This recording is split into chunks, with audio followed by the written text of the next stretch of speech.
is the blood, and number 2, it's the 2 B's, the blood.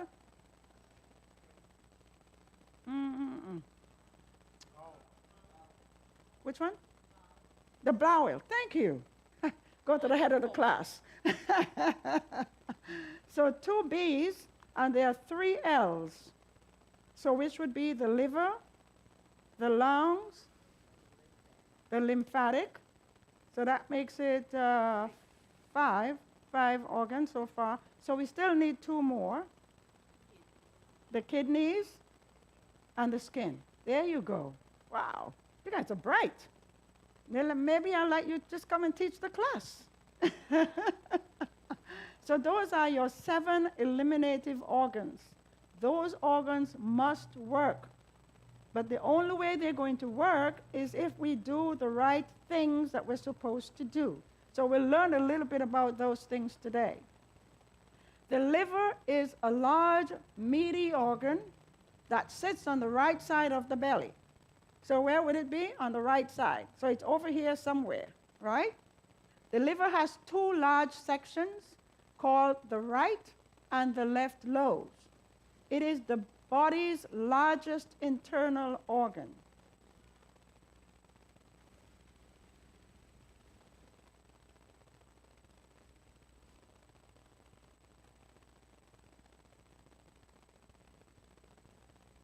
Oh, okay. So there are few organs in your body as vital as the liver. The liver performs over 500 different functions than any other organ in your body. So you can see how important the liver is. The liver weighs about 4 pounds and performs thousands of different things, all of which are quite complicated and involve complex chemical changes. A unique feature of the liver is its ability to heal itself and regenerate cells, especially when it is nutritionally supported. So, in order for the liver to do its work properly, we have to be doing the right things, such as feeding it the things that it's supposed to have. Every 14 minutes, all of your blood passes through the liver. Did you know that? Every 14 minutes. Everything that enters the body goes straight to the liver. And the liver determines what is to be done with every entry. Did you know that cancer cannot get hold of the body while the liver is working efficiently? So anybody who has cancer, it means that the liver is not working adequately. The liver manufactures bile salts that are stored in the gallbladder and released in the small intestine for the emulsification and absorption of fat. I really thought I was doing the colon first. I've just realized that I'm doing the liver. So glycogen is stored in the liver and the muscle cells, and the remaining glucose is sent to the storage area in the body called fat. What does the liver do? Well, it processes hemoglobin because the liver stores iron. It eliminates drugs and toxins from the blood, taking the fat-soluble toxins and converting them into water-soluble waste, because the liver will not be able to handle a fat one, so it has to convert it to a water base. It is difficult to eliminate toxins in a fat-soluble state. So the goal of the liver is to take these fat-soluble toxic substances and make them more water-soluble and non-toxic through a series of chemical reactions. It can then be easily excreted via the skin, through the sweat glands, and also through the bowels. So the body is constantly detoxing. The good thing is that you don't have to remember to detoxify your body. The body just does it. The liver just does it for you.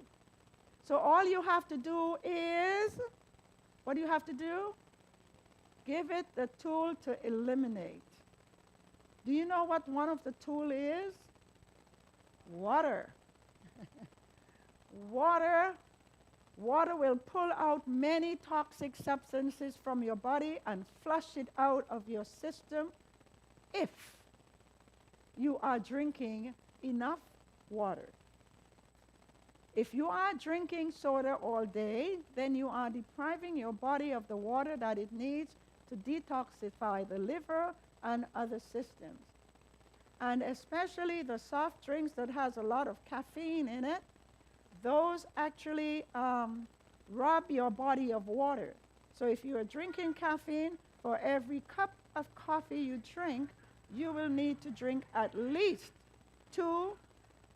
The new results now is that 2 to 5. For a long time it was just 2, but they said your body get robbed of so much water if you are drinking caffeine, whether it's in soda or coffee. It really robs the body. So it dehydrates the body. You are more at risk for kidney problems if you have diabetes or high blood pressure. Back pain, frequent urination, swelling hands and feet, and blood in the urine are all signs of kidney disease. Now, the liver produces protein that are needed for blood plasma. And these can be found in your legumes, your grains, your nuts, and your seeds. They provide an excellent pool of essential amino acid for the liver's requirements. So keep the liver happy. It includes generous amounts of vegetables in your diet, some fruits also. And did you know, I think I heard a couple of you saying that you have lemon water every morning. A lemon a day is an effective tonic for the liver. So you can start off in the morning by just having a cup of tea or cup of water and put a piece of lemon in it, squeeze it in there, and you drink it, and your liver will thank you for that for the rest of the day, even if you had no more but that one time. And so what it also does, it says that the liver, once that it's like it's getting cleansed when you do that liver with the lemon water every morning. Going to bed early to allow the liver to rest and recharge. Remember, the liver is the hardest working organ in the body. So it needs rest. So if you are not resting, guess what? The liver is not getting any rest either, right? Brisk walking tones and strengthens the liver. So just getting up and moving in any way you can would actually help the liver. Consuming bitter herbs such as dandelion and milk thistle and gentian, anything that is bitter is good for the liver. Wonderful. That's a good way to remember it. My brother here was telling me, what's his name again? Leon. He was telling me someone just gave him some dandelion. So don't give it away. Save it. And so that is very good. You can actually just make a tea with it. But let me ask you this question. How many of you have dandelion growing in your backyard or around you? No one? Oh. Where I live, it looks like a pasture with just the yellow flowers. The flower is good, makes a wonderful tea. The leaves are good, and the roots are excellent. So if you see it anywhere and it's not on the roadside and you can harvest it, the root goes down very, very deep. So it picks up a lot of minerals on the way down. And in the winter months, it's the best for us. You don't have winter here.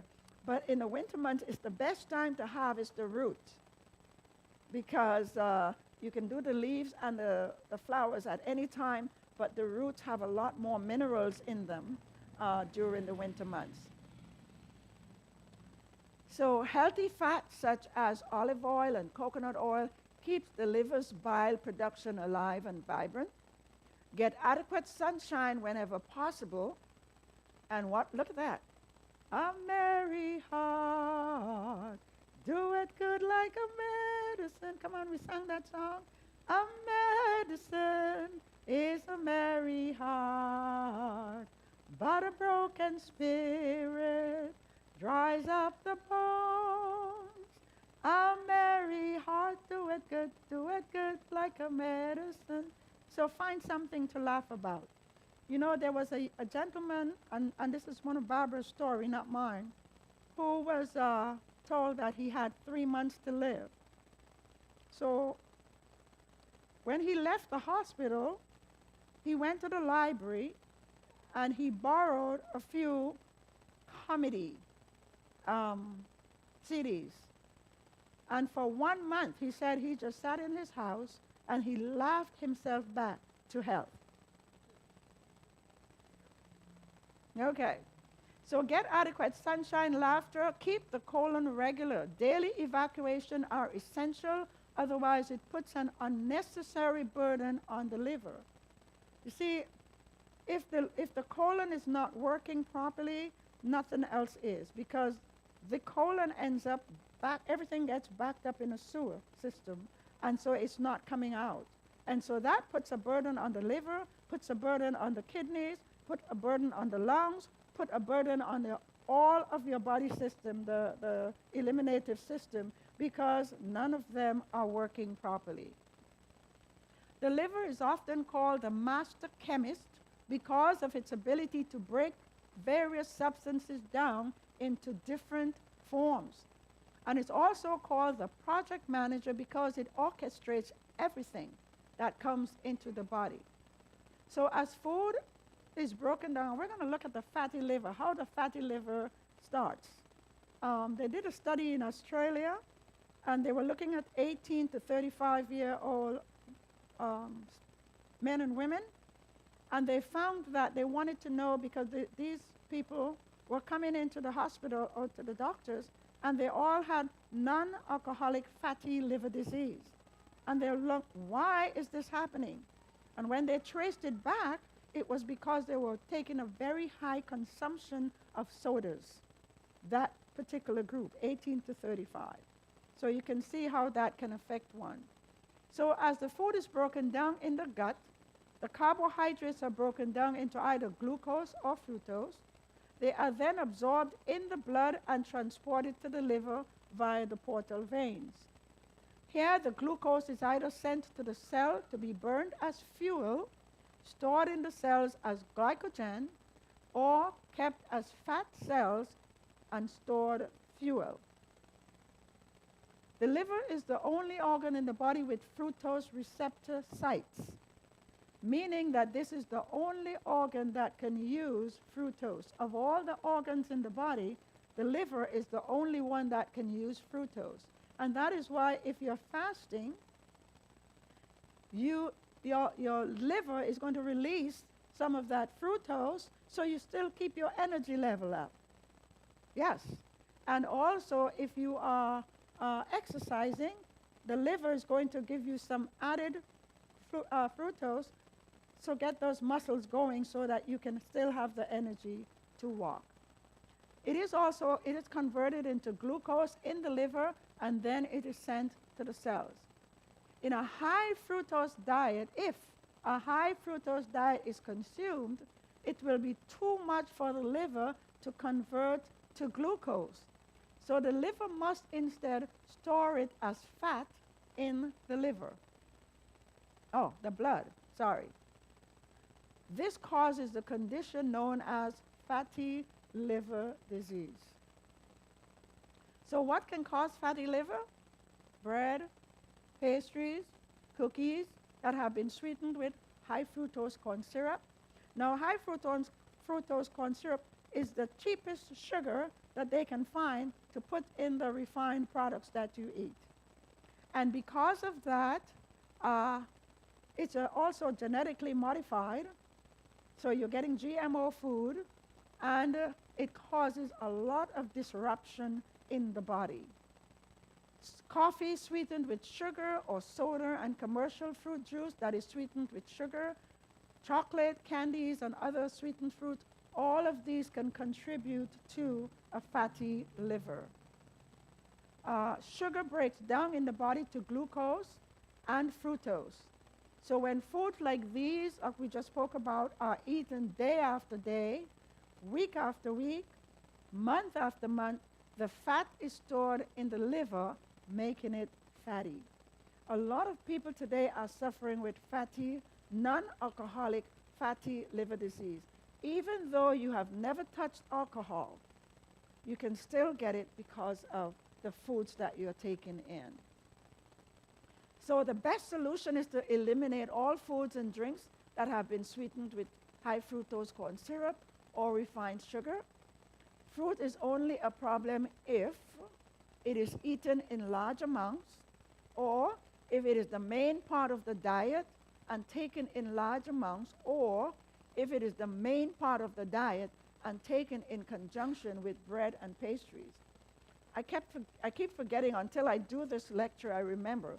I wanted to see, for the fruitarians, the people who just eat fruit, I would like to know if they will end up with fatty liver disease as well.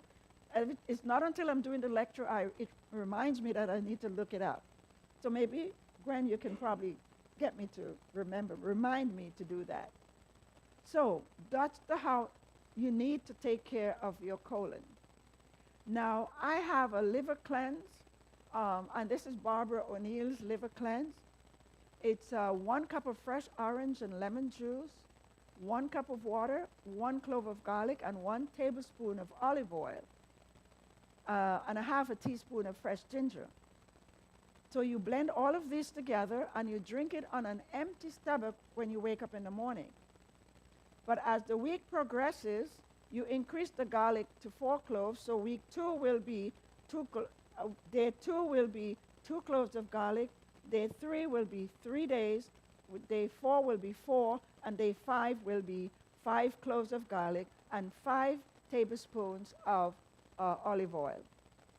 I have done it, and I love it. It's very palatable. It's not like the juice you got today, which was not as palatable. Question? Liam?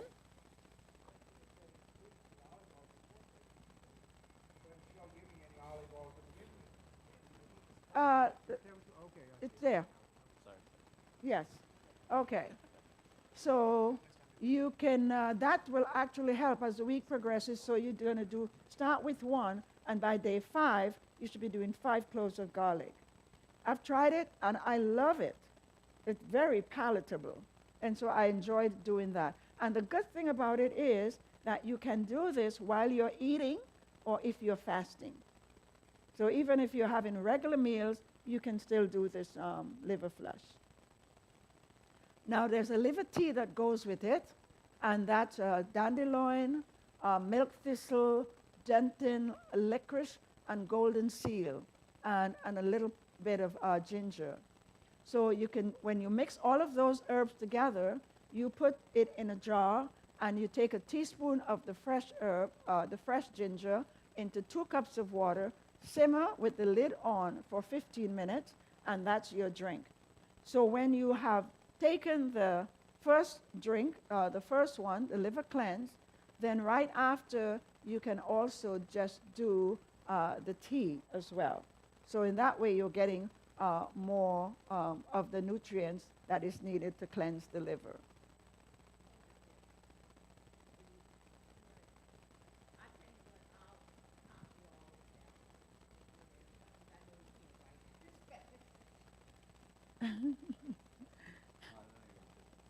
Did everyone hear? Just let her say. Yeah. Yeah. What I will do is get all the recipes and write them out so everybody will have them. Okay. Okay. And also, let me add that dandelion root can be used. It has been used as part of a diuretic as well. Am I right about that? Yeah. Mm-hmm. Yeah. Oh, that's a very good question. How often can you do this?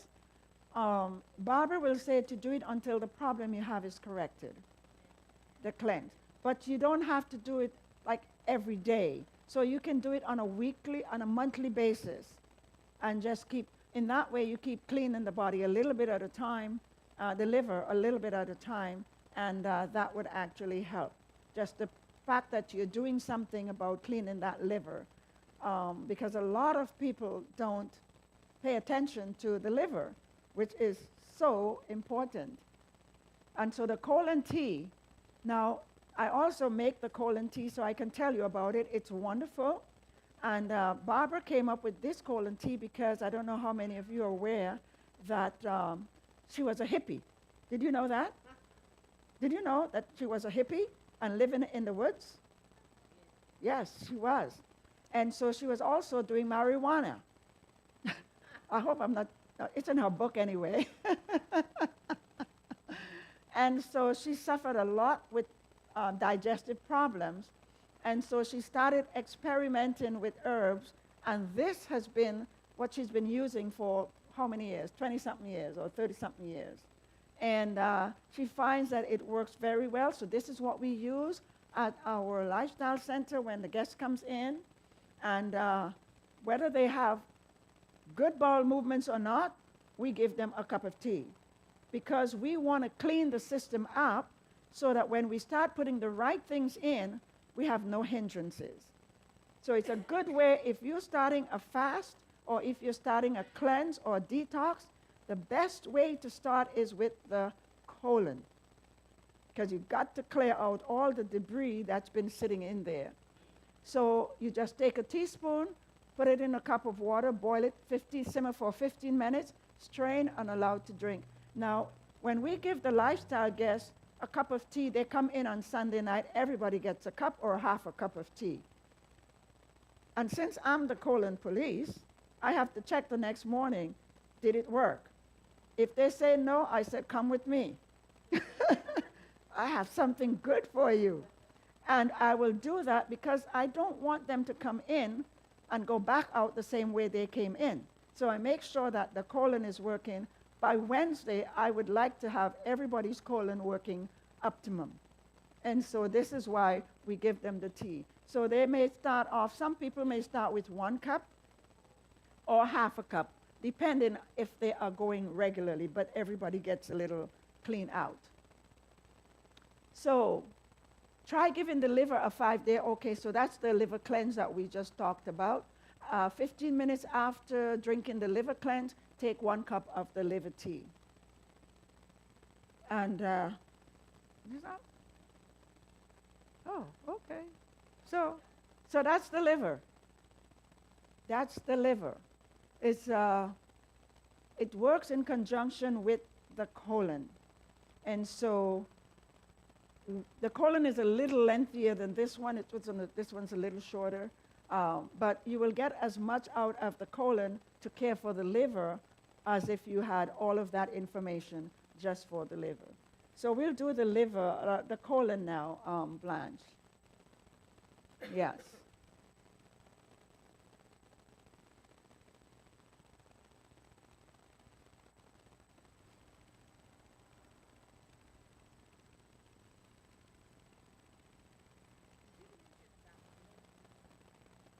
It's on there. It's on the recipe, yes. So, question for you. How is your colon?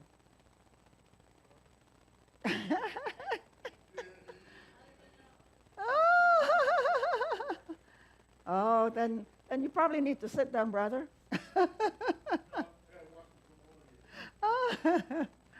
All right. You need to know about your colon. It is so important. Death begins in the colon. This is a quote that comes from let your food be your medicine. And your medicine, your food. Hippocrates, he says that. But this statement here comes from another Russian scientist by the name of Elie Metchnikoff, who won the Nobel Prize, and it is very true. This is what he said. There's no getting around it. If you want to live a long and healthy life, the most important thing that you can do is to make sure you have a clean and healthy colon. Have you ever wondered if your body is as clean on the inside as it is on the outside? I don't think many people pay attention to that. So we shower and we bathe every day. We brush our teeth on a daily basis. Most of us shampoo our hair daily. We even have manicures and pedicures and make sure our fingernails and our toenails are clean and attractive. But most of us fail to make sure our insides are clean until we develop some symptom of a disease which gives us a wake-up call. So that tummy is out of order. Doesn't that happen sometimes with your bathroom, your toilet? It's not working? Well, John Harvey Kellogg is on record as saying, if you take 3 intakes of food a day, it should equal 3 outputs. Now, for most people, a week goes by and they don't even have one, right? Even when the following, or once a day, he said, is described as constipation. Even when the following lifestyle principles are implemented, some colons remain sluggish or overactive. I knew I suffered with a sluggish bowel, and I had to do a lot of retraining and keep up that retraining because it will go back into a sluggish mode. So the cell lining, the colon, can develop unhealthy habits, but the good news is that they can be encouraged to develop habits of regularity. Our digestive tract, especially the colon, is the sewer system. If we are to enjoy good health, that system requires regular cleaning. The colon is a natural breeding ground for bacteria, and the purpose and function of this bacteria is to neutralize, dissipate, avoid, and prevent a toxic condition from developing in the colon. As toxins enter through the body by way of the lungs, through the skin, or the GI tract, they are metabolically processed and discarded by the 7 channels of elimination. And you already told me that's what it was. 2 B's, 3 L's, 1 K, 1 S. I like acronyms, so this is how I remember things. Okay. So the immune system also plays a critical part in the defense against disease-causing agents. I think every lecture that I've spoken about, we spoke about the immune system and how important it is. So when the body is not working correctly, these channels can become weak and dysfunctional, and as toxins build up and are retained, ill health develops. The colon is a sewage system, but by neglect and abuse, it becomes what? A cesspool. When it is clean and normal, we are well and we are happy. So what's the difference between a sewage and a cesspool? The waste material gives parasites an ideal place to live, and these tiny creatures are alive, and all too often they severely damage every cell in your body. Do you see how that looks? It looks gross, doesn't it? So one of the most well-known and carefully studied channels of elimination is the bowel or the colon. Being very necessary for the disposal of digestive waste, the bowel is at the very end of the human digestive system. Isn't it wonderful that that's where it is and not to the beginning or the middle, right? It is approximately 5 to 5.5 feet long. The small intestine is about 23 feet long, plus this, 23 plus 5. It's about 33, both the small and the large intestine. So during digestion, food is pushed through to the intestines using muscular squeeze called peristalsis. Sometimes you eat and you feel like the food hasn't gone anywhere, and sometimes you feel like the food, for some people, the food gets digested and pushed out quickly before the nutrients can be absorbed. While I'm on that topic, let me say this.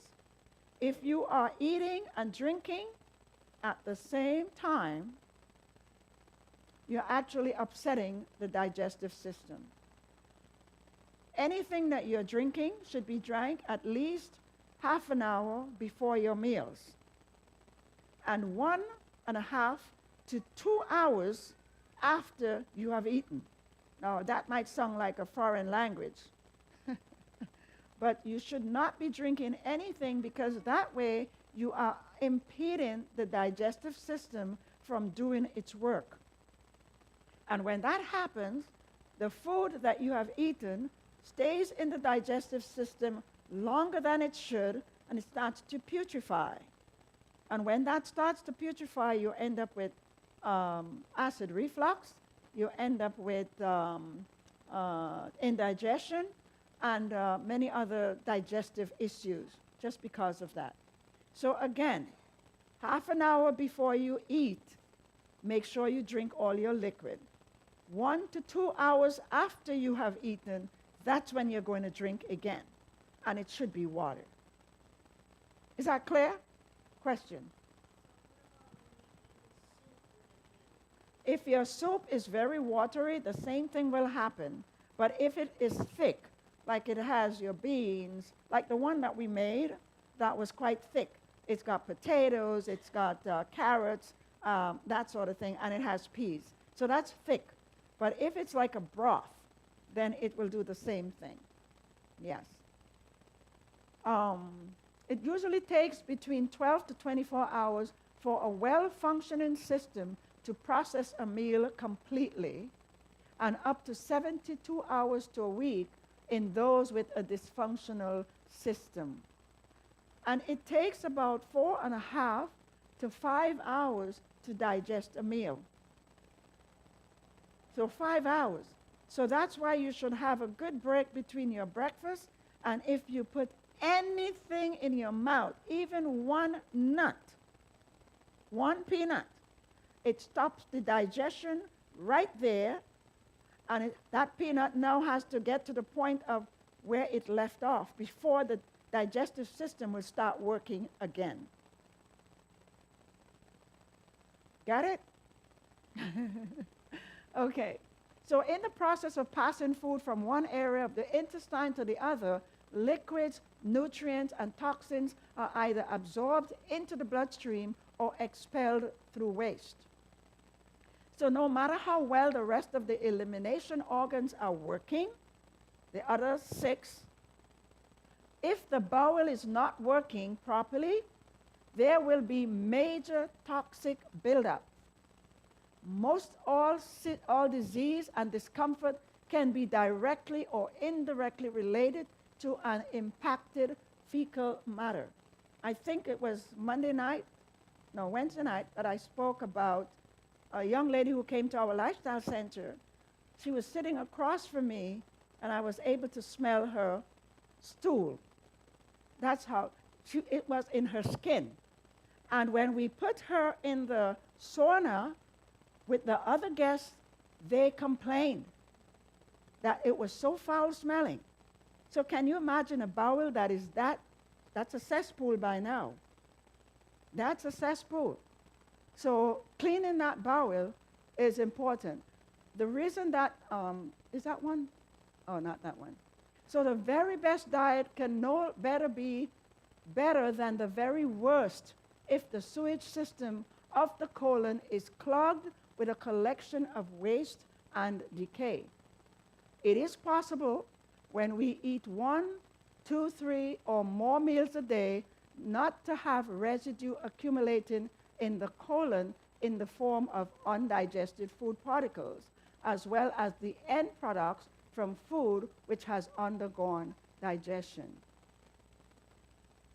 Furthermore, not only does food waste accumulate in the colon, but also the millions of cells and tissues which have served their purpose and have been replaced.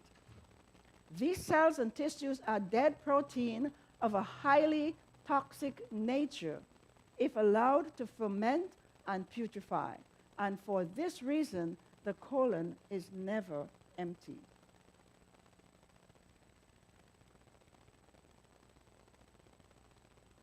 Okay. So in the US alone, over $400 million are spent annually on laxative. Can you believe that? And $14 billion on proton pump inhibitors. These are the ones that you use for like acid reflux. over $14 billion. Wow. It is estimated that almost 150,000 new cases of colon and rectal cancer can be diagnosed, and of those diagnosed, 50,000 will die. Colon and rectal cancer is the fourth and most common cancer in America.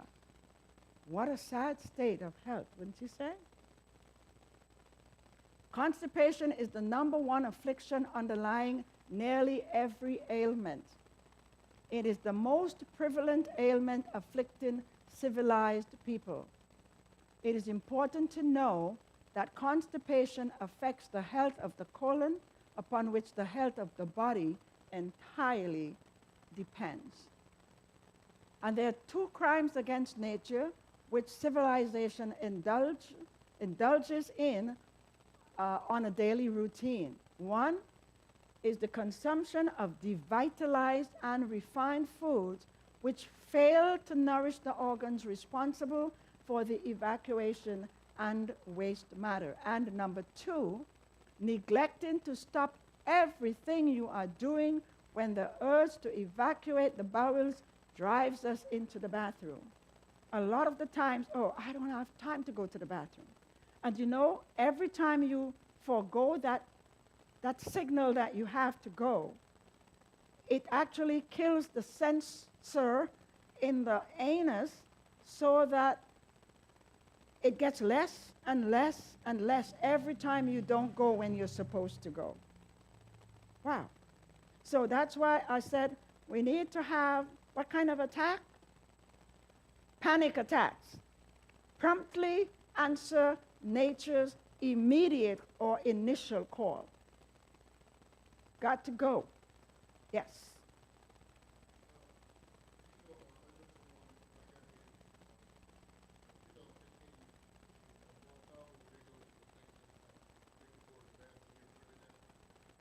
What is that goal? Okay, so I know somebody that wants to place and make them go to the bathroom so they have a tube and rush in their stomach.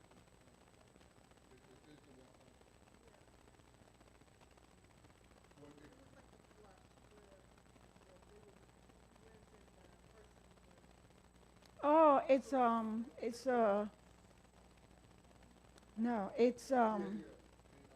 what is that name? To go to a specialist who specializes in colon. I have it up here. I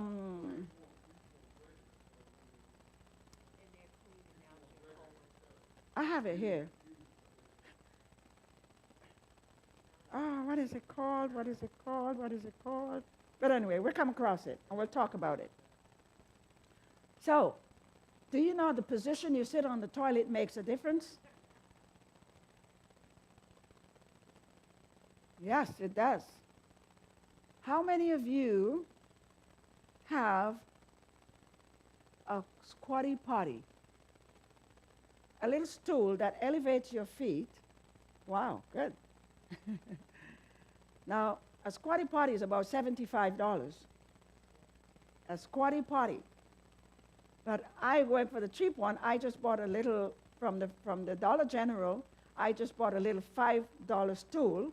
And so when I sit on the toilet, it elevates my feet up probably maybe about 8 to 10 inches. That has been remarkable benefit. So it's called a squatty potty. And so it just fits around the toilet. That looks like my little stool, really. But the squatty potty actually fits right around the toilet. So when you sit on the toilet, you elevate your feet because now you're in a squatting position. When I was in Africa and India, all I had was a hole in the ground. And it was most uncomfortable because this is not something I'm used to.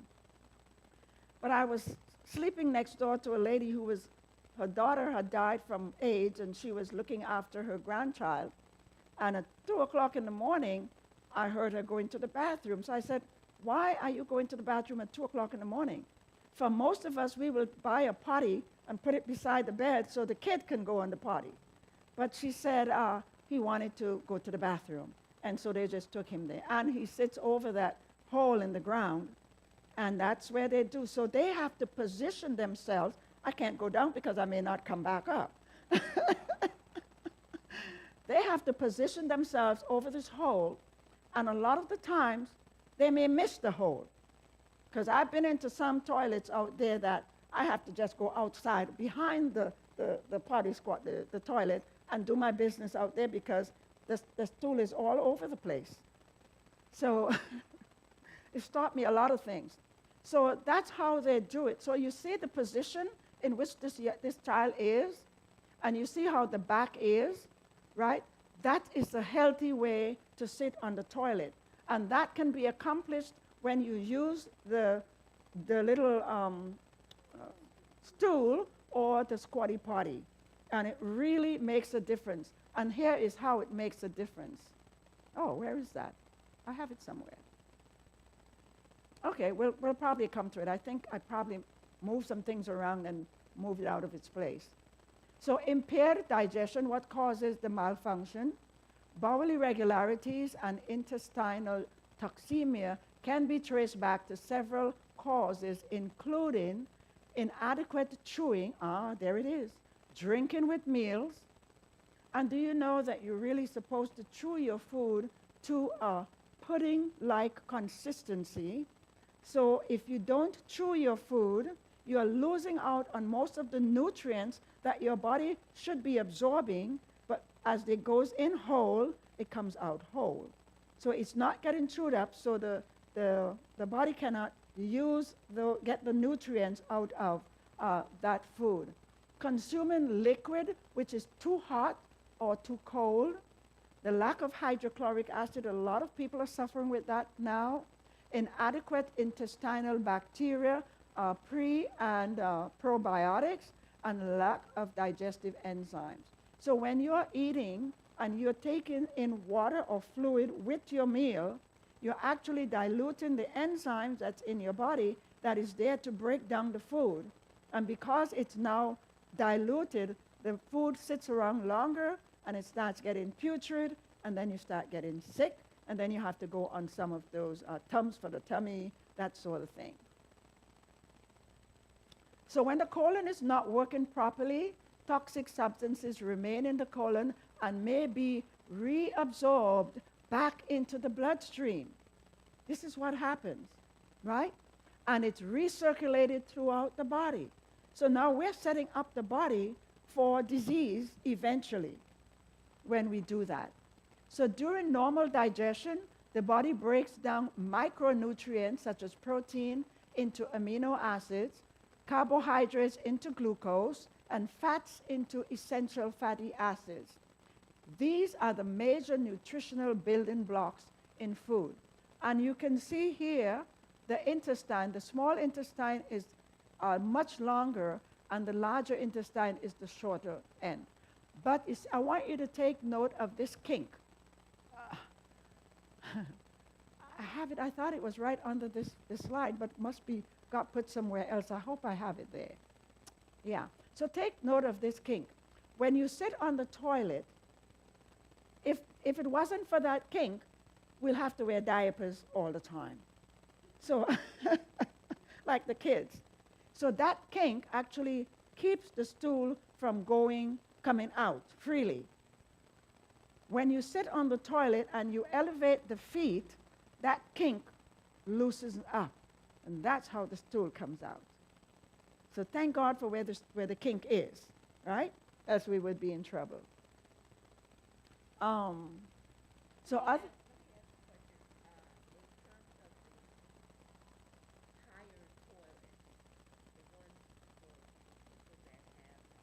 arthritis or pain and things like that. No, you still need that stool. You still need that squatty potty because it puts you in a different position. Yes, it's higher, but your feet are still on the ground.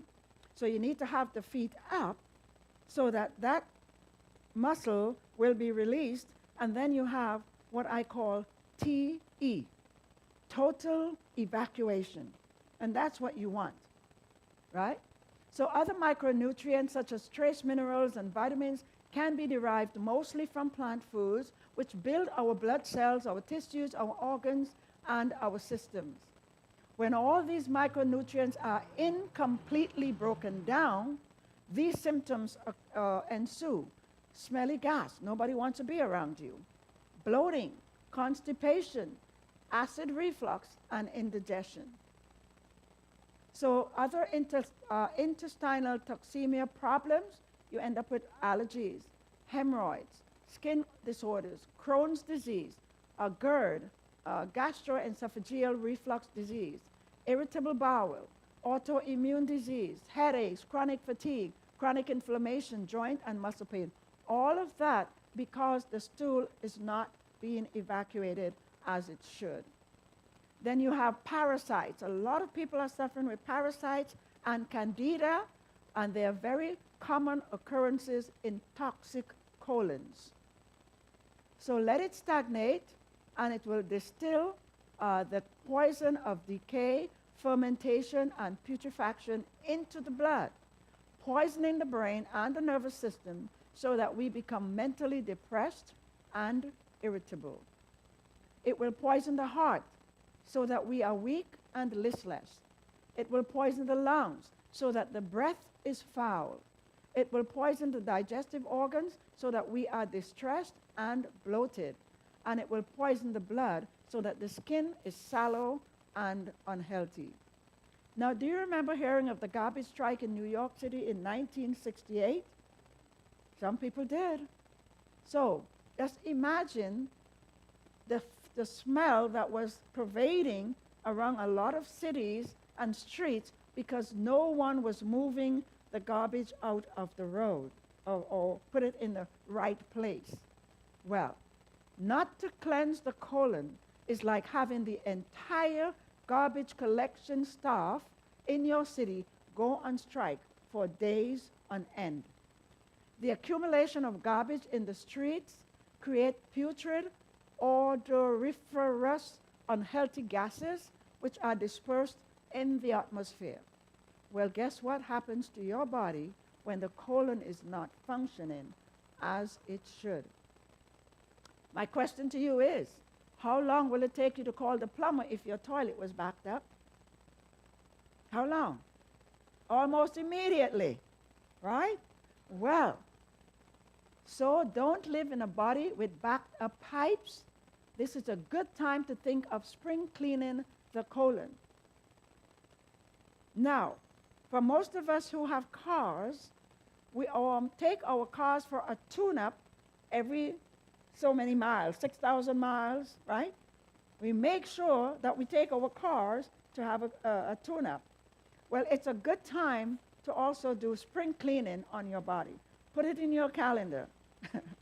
And you'll find that you will be much better off for it. Just take a day of fasting, take a day of juicing, take a day of just giving the body complete rest from food, and just drink some water, or could do a juice fast or water fast, and you will find that your body is going to thank you immensely for that. So this corruption, if retained and allowed to accumulate in the body, prevents any possibility of attaining any degree of vibrant health, that is, making sure the colon is clean. So such is the case with your physical body. Every function and activity of your system is dependent on the attention you give to the colon. Even though your colon may be damaged in many ways, don't despair because help is on the way. We only have to look in the Bible for the foods that God gave us to know what we should and should not eat. Genesis 1:29 and Leviticus 11 tells us exactly what foods we should be consuming. Because God is the manufacturer of our bodies, He knows exactly what you need. When you get a car, brand new car or a car, it always comes with a warranty, and it tells you how to take care of that car. But if you're violating the law of what the car warranty says, then you can't take it back and says, it's not working, I need a new car.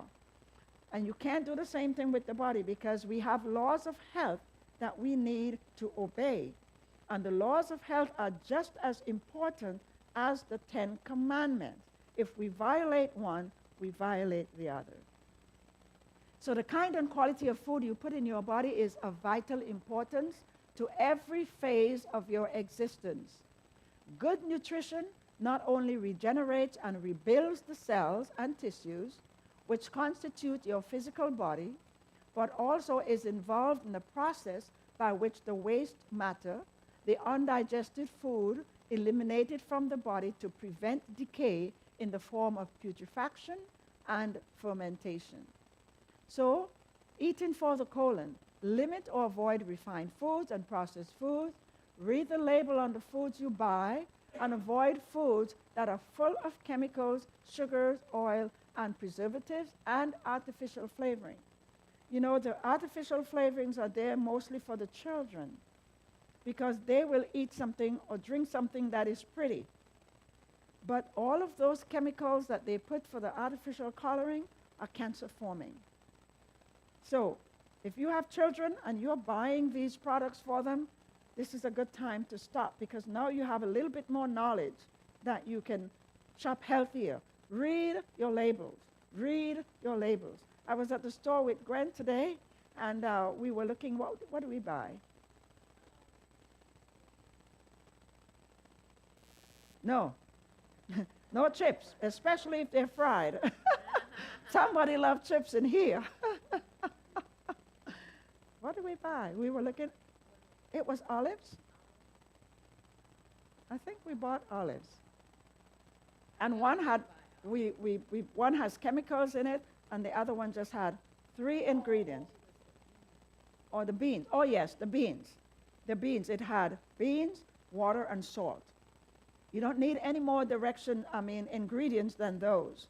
If it has 4, 5, 6 words you can't even understand, or then leave it alone. Just leave it alone. And so, getting back to the children, the coloring in the foods are very detrimental to their health. And that's how they do it. We look at, not Cheerios, what's that other one with all those colors? Fruit Loops. Look at all the colors that are in there, you know? And that's what the kids get. It's better to buy the plain one than to use the one with all that coloring in it, you know? In fact, I think they come out just last week or 2 weeks ago saying they're going to stop putting one of those red dyes. Yes. Because They realize, yes, definitely.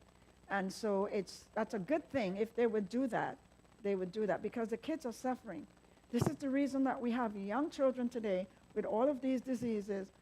Type 2 diabetes was never around until just recently, let's say 10, 20 years ago. It was always, type 2 diabetes was always 40 and above. Now it's 5 and above. So need to be mindful of what you're giving the kids. Eating for the colon, increase your vegetables and whole foods. The closer a food is to its natural state, the more nutrient dense it typically is. So fuel your body with nourishing substances, cook with whole foods, and take your time enjoying the flavors as you eat. I have a tendency when I'm eating, I said, "Oh, this is so good. Thank you, Jesus." Because I enjoy my food. And I take about 45 minutes to really eat a meal. That's quite a lot. Most people, when I was working, it was 15 minutes. Chop, chop, swallow. Chop, chop, swallow. But now I take my time, and I chew my food, and I enjoy my food. So include in the diet, raw food diet, fresh fruits and vegetables, salads, smoothies is a wonderful way to get your fruit in, especially for breakfast in the morning. You can put your oatmeal, your banana, your berries, whatever fruit you have, and you can have a wonderful meal by putting everything together. Walnuts and prunes and raisins, ground flaxseed. Don't forget the thing. You know, long ago, chia was a pet. Did you know that? How many of you know that? Chia.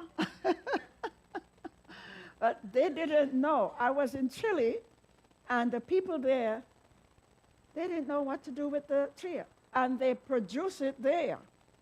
So I had to do some cooking schools with chia, just to say, hey, this is the best thing you can be having, right?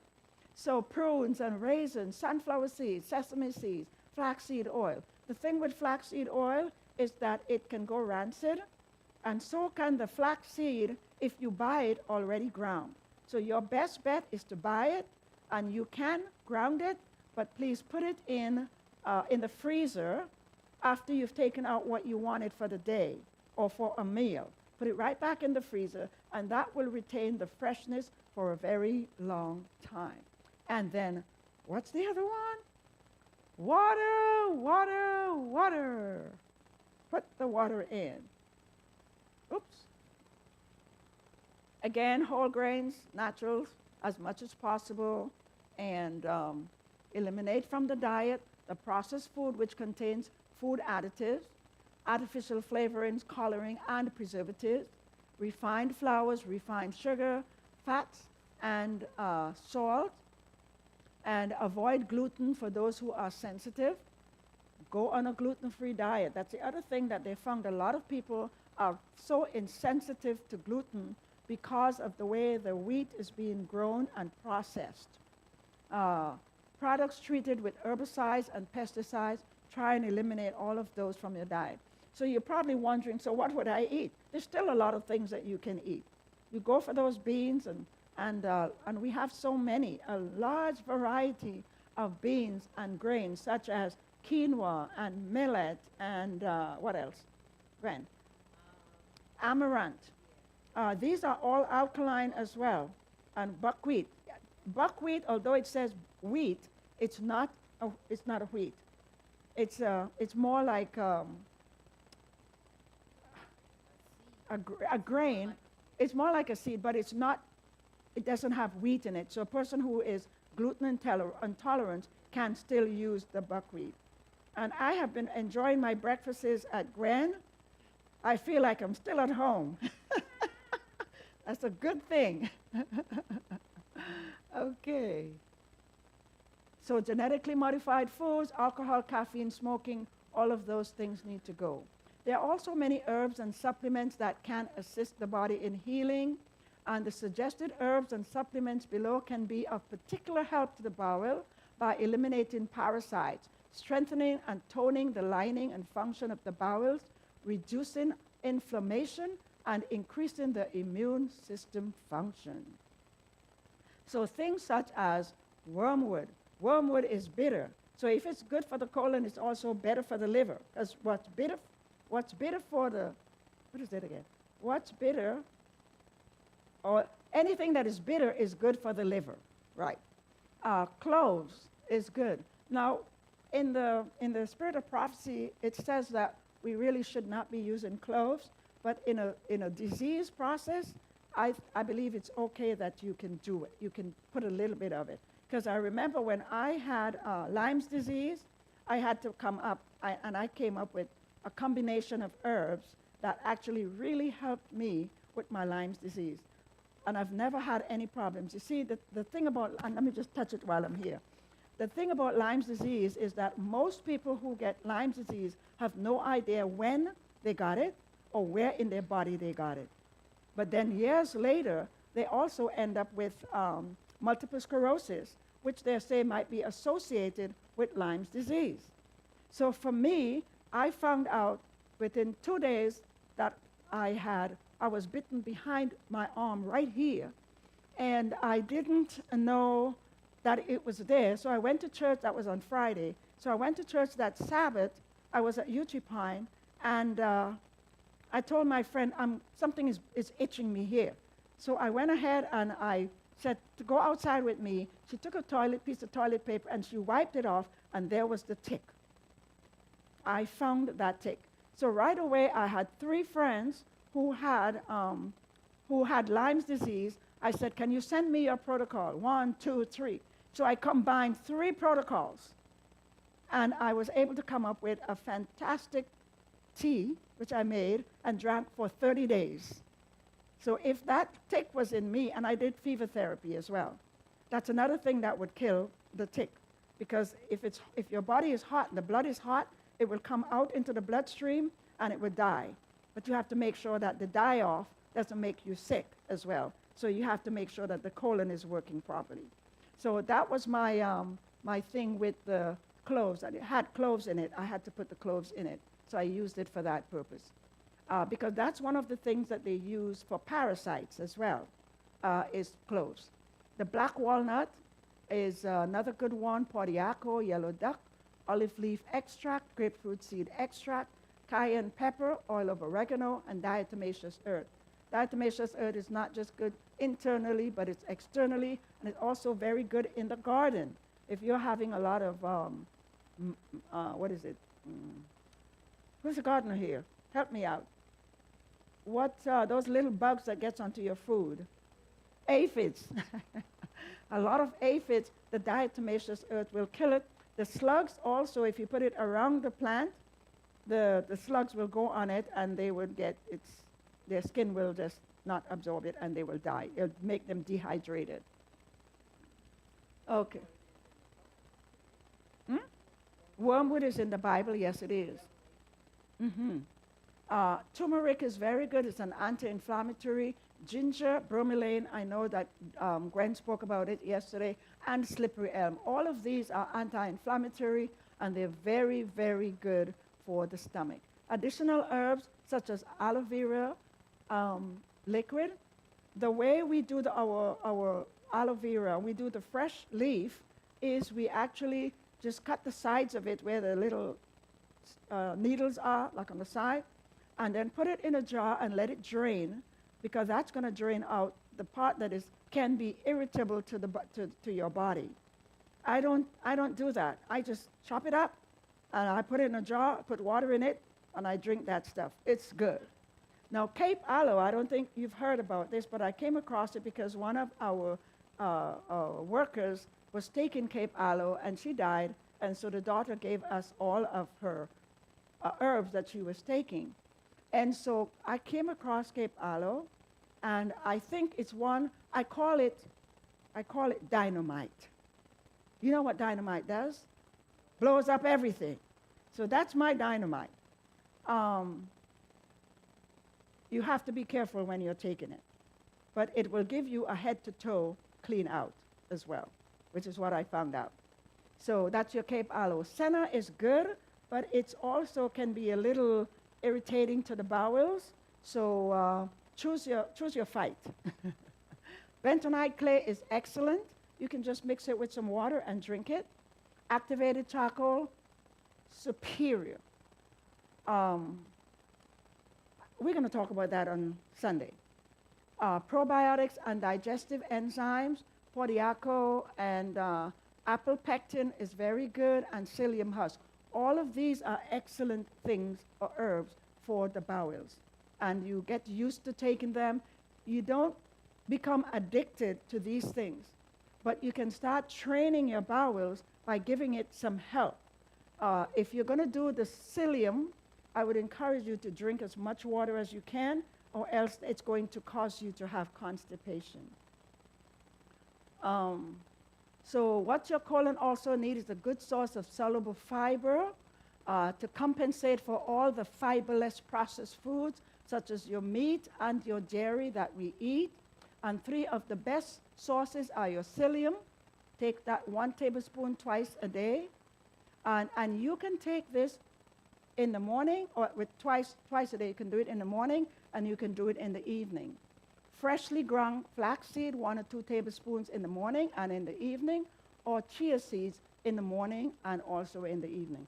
These are ways in which it will help to retrain your bowels to work on a regular basis. So let it all come out.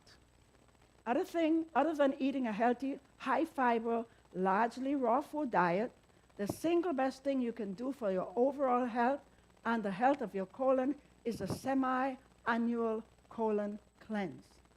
Just as we were talking earlier about taking your car to have a tune-up, you can actually take your colon to get a tune-up by at least every 3 months doing a colon cleanse. and cleaning out the system. Okay. Okay. Colon detoxin. Is that where it is? Let's see. Okay, let me just go. Colon detoxin is the foundation of other phases of the full body detox, because if the intestinal tract and the drain pipe is clogged, many of the toxins being dumped by your liver will back up into your bloodstream, making you feel unwell. So if you're going to do a full body detox, you must always start with the colon. Don't just say, I'm going to detox my body, and the colon is backed up already. So clean the colon out, then you'll be able to, your body will be able to absorb the other nutrients that your body has not been absorbing, and it will be able to clean out that colon and have it squeaky clean. So here's a colon, Granny's going to get it for you. A colon cleanse juice. I have found this juice to be wonderful. It's very tasty too. So we have colon juice 1 and we have 2. So this is the recipe as I first saw it and used it. 1 cup of freshly squeezed apple juice, 1 cup of fresh spinach juice, juice and drink on an empty stomach. What it does, it cleanses, regenerates, and restructure the entire intestinal tract. I think I mentioned the book a couple days ago, the Encyclopedia of Natural Healing or Juice, something like that. So that's juice number 1. I've tried it this way, and I've tried it this way. You take 1 medium to large Granny Smith apple, 2 cups of fresh spinach leaves packed in nicely, and 1 cup of water, and blend and drink. It does exactly what the first one did. And my girlfriend was with me that weekend, and we decided, let's put it to the test. Because when I read it in that book, I said, I've got to try it because I can share this recipe. So a Granny Smith apple is, and it's better to do, to me, it's better to do it this way, because you have to come up with a lot more spinach to get a cup, and a lot more apples to come up with an apple juice. So 1 apple, 2 cups of fresh spinach leaves, 1 cup of water, blend it, and you have a colonic. That's it. It's a colonic. I just remembered. That's the colonic. Okay. So, that's another one. That's another recipe here. 1 large or 2 small organic apples, depending on the size, 2 to 3 tablespoons of lemon juice, 2 tablespoons of fresh ginger juice, 1 teaspoon of salt, 1 cup of hot water. Blend and drink within 15 to 20 minutes, and drink this for 3 days, first thing in the morning. That would also help to regulate your bowels and get it functioning the way it should. This is a colon tea. I think we had it previously, yes. A tablespoon of cascara, 2 tablespoons, 1, 2, 3. 2 tablespoons of licorice. If you have high blood pressure, you should not do the licorice. 3 tablespoons of buckthorn, mix well, store in a jar, and you take 1 teaspoon to a cup of water, and you can do that. So again, how long will it take you to call the plumber if your toilet was backed up? So it's essential that you keep the colon clean. A happy colon is a happy person. Question. Because it's not as sweet as delicious or any of those. So you don't want it too sweet. Yes. Now, enema versus colonics. Where's my friend who was talking about the colonics? He's not here. Enema involve a one-time infusion of water into the colon, and the main objective of an enema is to evacuate the lower colon. For some people who are very hard to go, the bottom, right at the end of the anus, the stool is sitting there like a piece of brick. So an enema will actually soften it up and clear it out so the rest of the stool can come down and come out. The colonic involves multiple infusions. Colonics are meant to cleanse a larger portion of the bowel. But I came across this article. She said, Ellen White, after visiting the treatment rooms of Paradise Valley Sanitarium in 1906, she received a vision in the night that warned. This is what she said. There are men who make a specialty of treating the rectum, and some feel that they have greatly benefited. But I have been instructed that this treatment, as well as many other surgical operations, leaves with many a serious weakness. And it comes from the pamphlet 095, 18.5. Rather, she says, let patients be taught how to regulate their diet so that the living machinery of the whole being will work in harmony. And to me, that's very good advice. We go and we take a colonic, but we go back to eating the same way we've been eating over and over again. But if we start changing our diet, eating properly, the 8 laws of health. What are the 8 laws of health? Nutrition, exercise, water, temperance, sunshine, air, rest, and trust in God. And always remember that the great healer is God, not the doctors. They are just instruments that are being used for that. A lot of people have gotten help, they said, with the colonics, but then they go back to eating, so they have to go back every couple of months. I met a lady, this lady came to our lifestyle center when we just started. It's probably about 2012. And she said every month she has to have a colonic. So that night, I said to her, have you ever used chia seeds? She said, no, but I'm willing to try anything. So that night, I made her a full cup of chia tea, a big cup.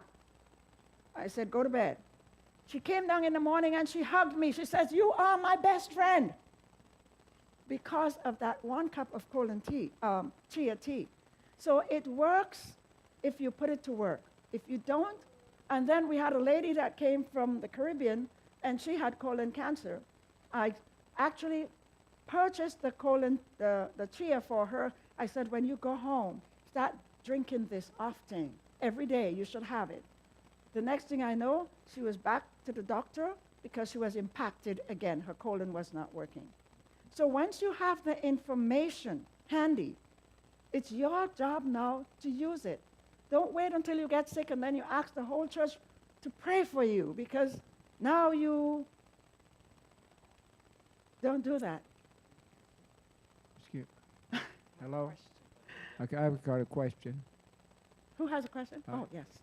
When you say a colonic, is that what you would take? You know, if you get a colonoscopy, right?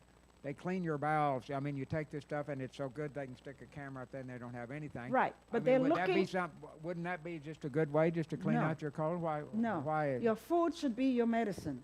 But you have to do that if you're going to get a colonoscopy, though. Yeah, if you're going to have a colon, they do that across the board for everyone. Right. If I were going for a colonoscopy, I would probably use my Cape Aloe. But anyway, as you were saying that, a thought came to my mind.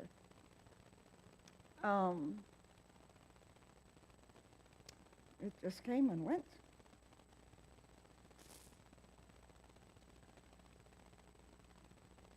The colonoscopy. Yes. Although that will clean you out, actually head to toe, because now they have to put a scope in to see what's going on up there.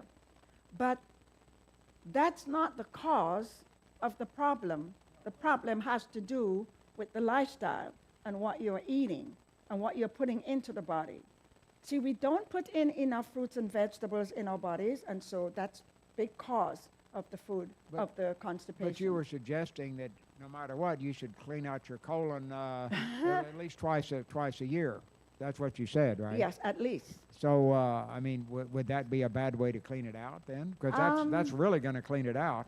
I mean, obviously. See, when it's cleaned out like that also, it actually changes the gut flora. So if you're going to do that, and I don't really encourage it, then you would probably need to be doing some probiotics or some yogurt or some sauerkraut, anything that would put back that good gut flora, because it will take you a while to refurbish what that the colon cleanse is going to do in that way. Yes, yes. Question? Wait.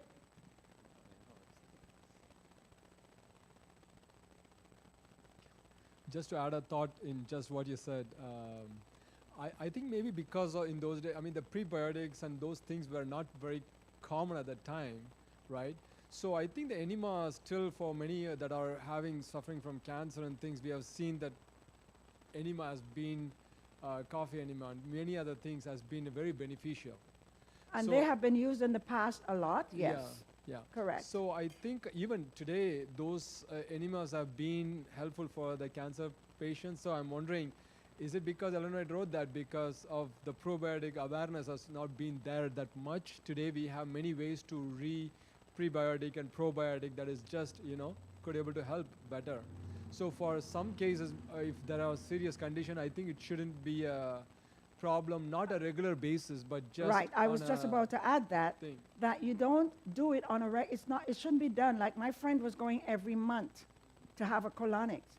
And so that meant that her gut flora, and she was having other digestive problems as well, because every month she's going, and every month her good bacteria is being wiped out, and so that was causing a big problem for her. So she called me up about 2 months after she left, and she said, short of telling anybody about Jesus, I tell them about chia seeds. So And, because it works. In just addition to that, when we do the natural cleanse, as you said, as a diet, the good floras are still there. Populated. That is all not completely cleansed. When we do artificial way, Yes, it affects and that's those artificial things. way that you Yeah. just mentioned. Yeah. Yes, thank you. Question?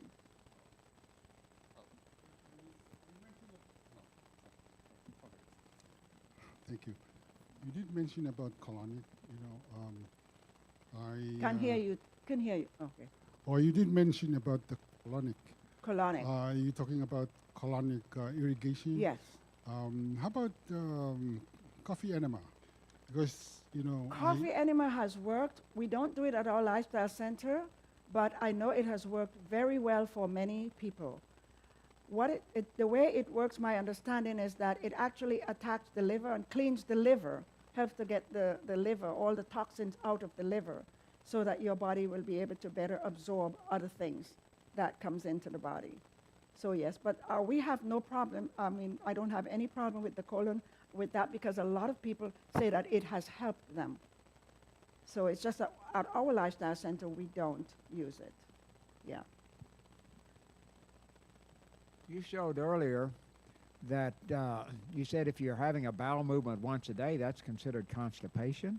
Because But- if you're eating twice a day or and But- when I said if you're eating breakfast, substantial Right. lunch, substantial supper, and you're going once a day, that means that 2 sets of food is already sitting in your colon, not coming out.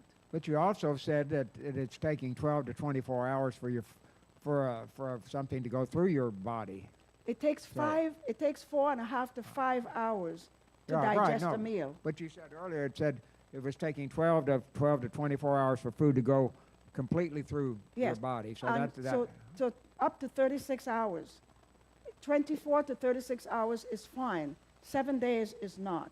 no, I understand. Yes. But it doesn't make sense that I would be willing to bet nobody here is having 3 bowel movements a day, are they?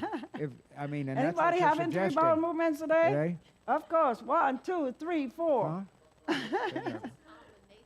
It's the foods that you eat that would Well, actually help a lot for you to be able to go. I attended a raw food seminar once, and this person ate 85% of their food raw, and they said if you do that, you will have more bowel movements. I And get raw eight- food, I don't know, but 80% raw. There are some places like Hallelujah Acres, that's another center. They do 80% raw. I've been to their restaurant, and that's the way they serve their foods. You get a big salad, and you get only 20% cooked food. See, once the food is cooked, it doesn't have even though it's good food, like say broccoli, it still is dead.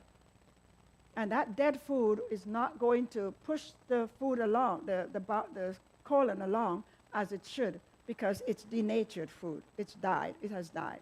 So the raw food has the roughage and has everything in it that would help the colon it sweeps the colon. That's what it does. Yes.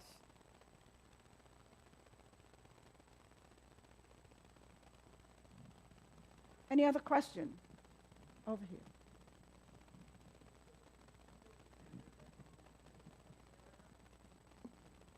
Don't remember if it was up on the screen, but we're just wondering what is the chia tea? Was it the Chia, tea? C-H-I-A. No, I know what chia is, but how do you make the chia tea? Oh, the chia gel. You just take about, it depends on how thick you want it, 1/3 cup of chia seeds and 3 cups of water. You put it in a mason jar with a cover. You agitate it, make sure that all the seeds have had a bath. And so they will just swell up. And so when you go to use that now for breakfast or lunch, you take 2 heaping tablespoons and you put it on your cereal. I put it on my salad to increase the fiber content, or my rice or my beans. I just add it. It's just a matter of putting extra fiber in. No, I should have said gel, not tea. Yes. Yes. Over here. Oh, it's coming. So you're saying the best way to eat chia seed is after it's in a gel, not just take a teaspoon of chia seed And the reason for that, the reason we hydrate it is because it will take water from your body to swell it up. And so if you can also grind it, but you don't have to grind the chia, but you have to grind the flax, because that's the way you're going to get the most benefit out of the flax. Yes. What's this information? Oh, there's one here. There's 2.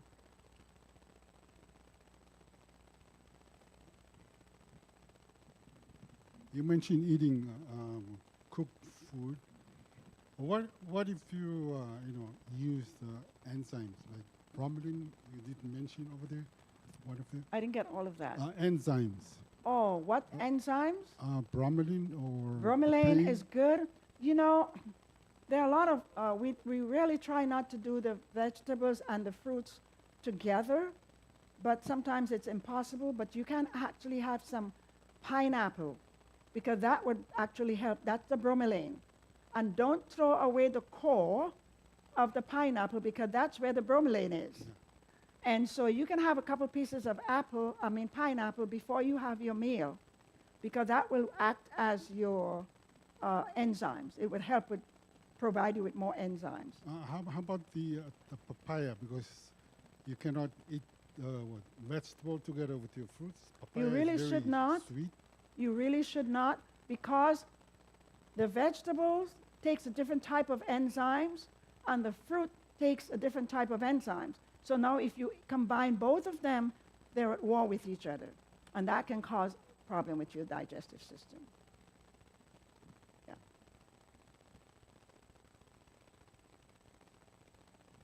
Would that be the same situation if you juiced and made a smoothie with combination of the vegetable and your fruit?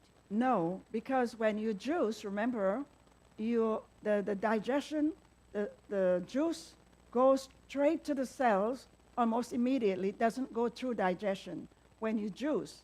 So then if you were to drink the juice and eat right away, yes. But just you're going to treat it as if it's water. So you're going to have it at least half an hour before you eat. Yes.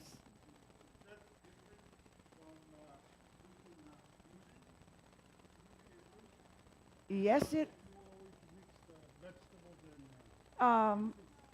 I don't do the vegetables. I do smoothie with just fruits.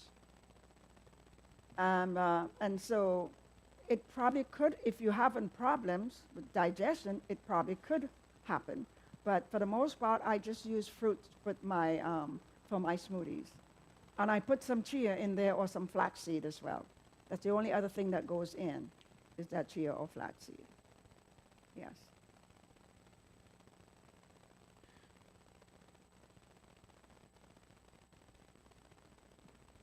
Do you recommend hemp seeds?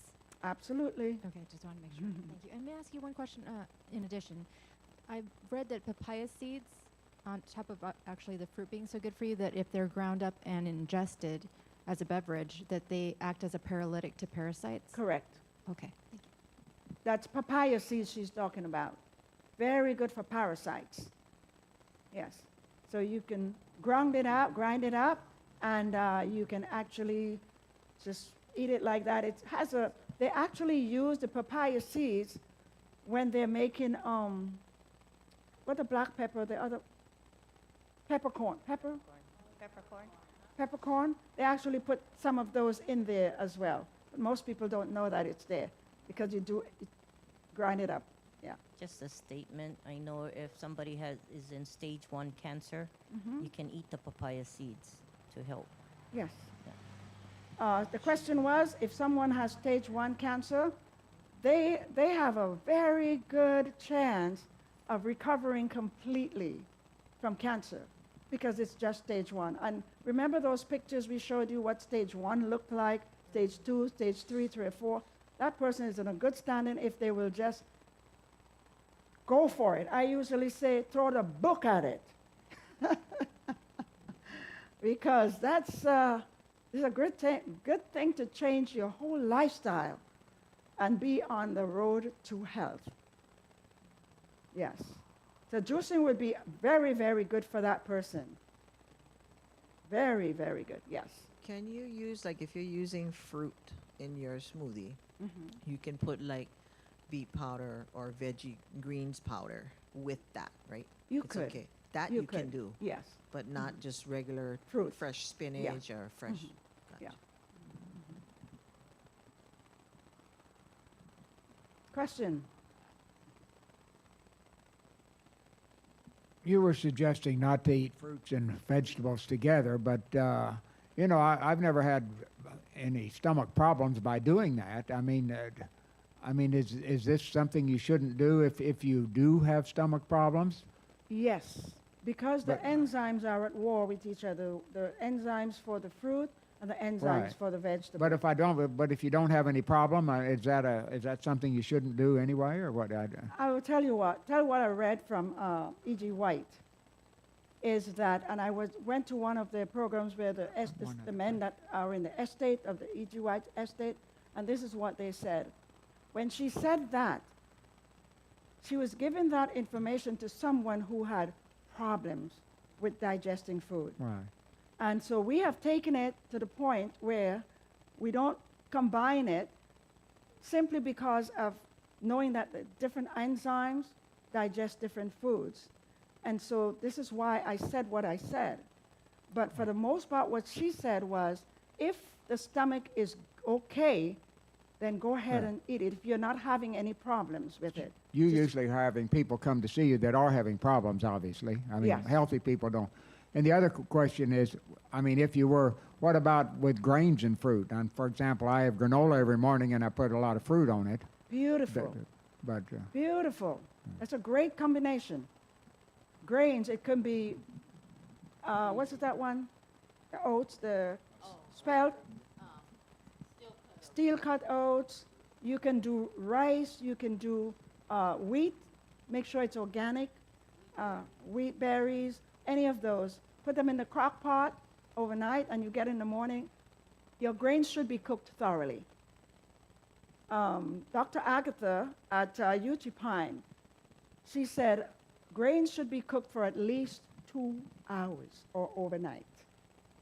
You know, we have the quick oats. You have a pressure cooker? Oh yes, you can put it in there too. Or the new one is the Instapot. Ooh, love that Instapot. Where was I going with this? The grains, yes. Oatmeal. The quick oats should be cooked for 45 minutes, according to Dr. Agatha, and the whole oats should be cooked for at least 2 hours. Now, what you can also do, you can soak your oats overnight, and that will take a lot of the time to cook it in the morning. But at least she says, and she's a pathologist, and she said she did some tests, and she found out that the starch was in the brain. So that's why she said it should be cooked for that length of time. But the granola is okay because the granola is cooked for a long time. No?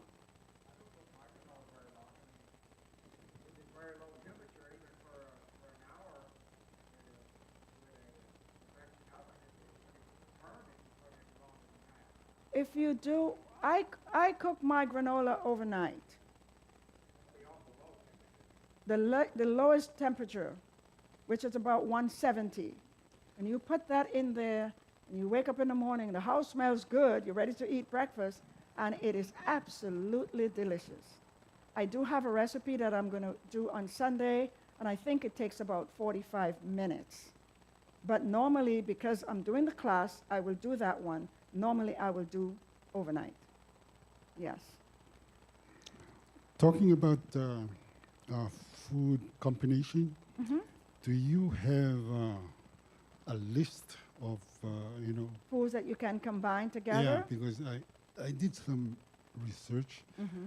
There are very bad combination, and there are mild too.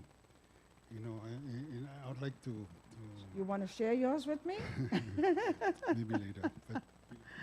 But The grains, actually, an easy way to know what you can combine together is that all of your grains can be used with fruit. All of your grains can also be used with beans, like your lentils, your black beans, your whatever beans you have. So you can have a savory or a sweet meal. And the savory will be the grains with the beans, or you can do it sweet, and you can have the grains with your milk and your fruit. And that's what we do at the Lifestyle Center. And that's not me, but that's Barbara's way of her doing it. So you can have savory or you can have sweet. So anything that can go with savory would be your beans. You can have greens with it, which is a wonderful combination. So your grains, your greens, your beans, excellent. That's a complete meal in itself. And the other thing that Dr. Agatha said is that we tend to combine a lot of foods together, which is really war in the stomach. So it's best if we can use, she said, 3 or 4. I think the Spirit of Prophecy says the same thing. 3 or 4 food. So for instance, you have your vegetables, you have your salad, you have your grain, and you have your bean, your protein. Yes. And if most people will eat like that, they will find that their digestive system is will work a lot better as well. Yeah.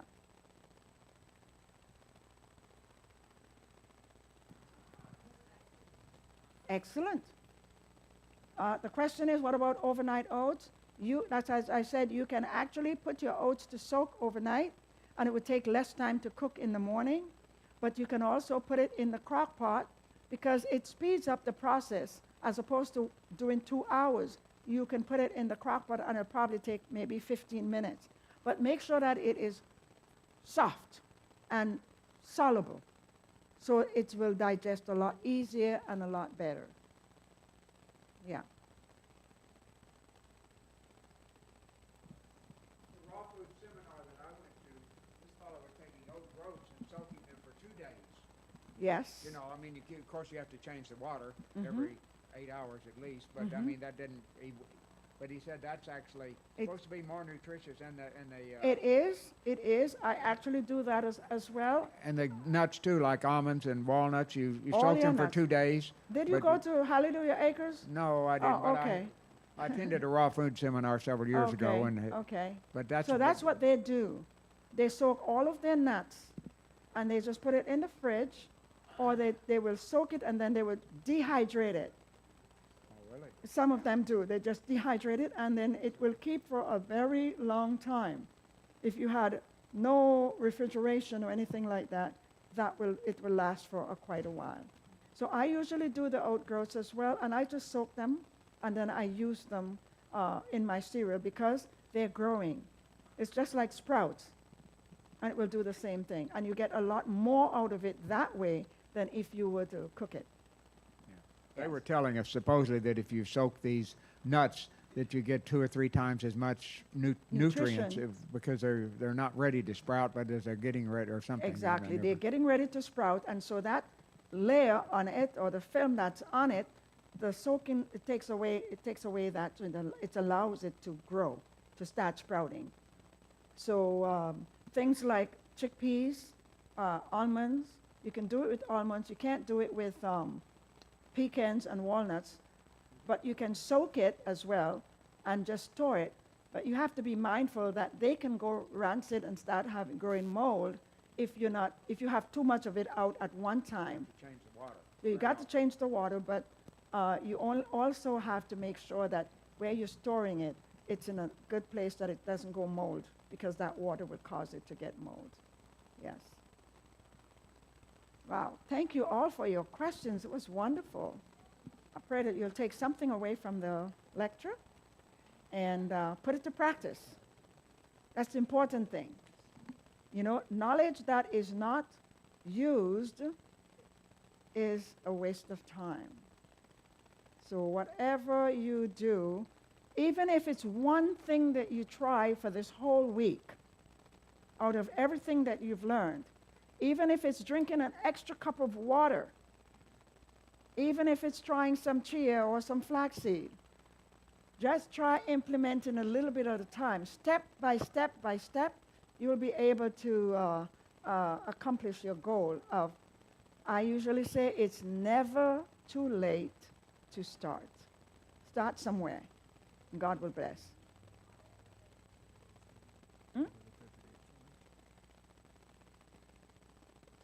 Come. Ask her. Yeah. Or should we ask,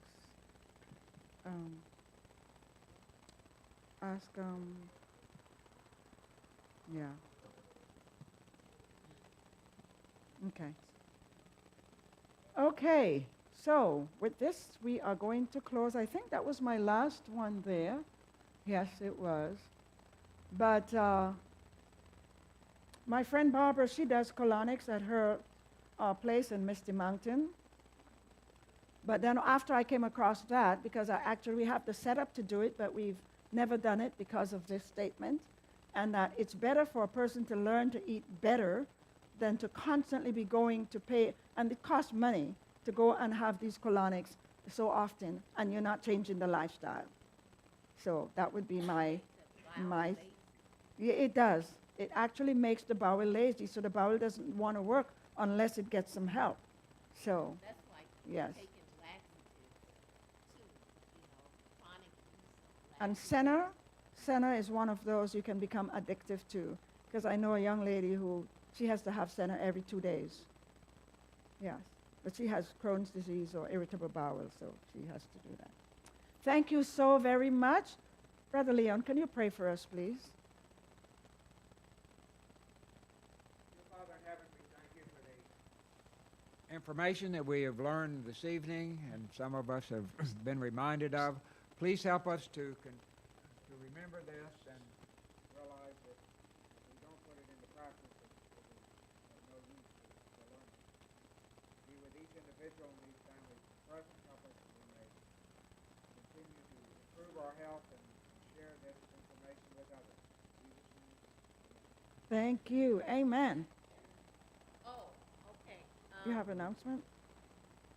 So tomorrow there will be no lecture or anything in the day.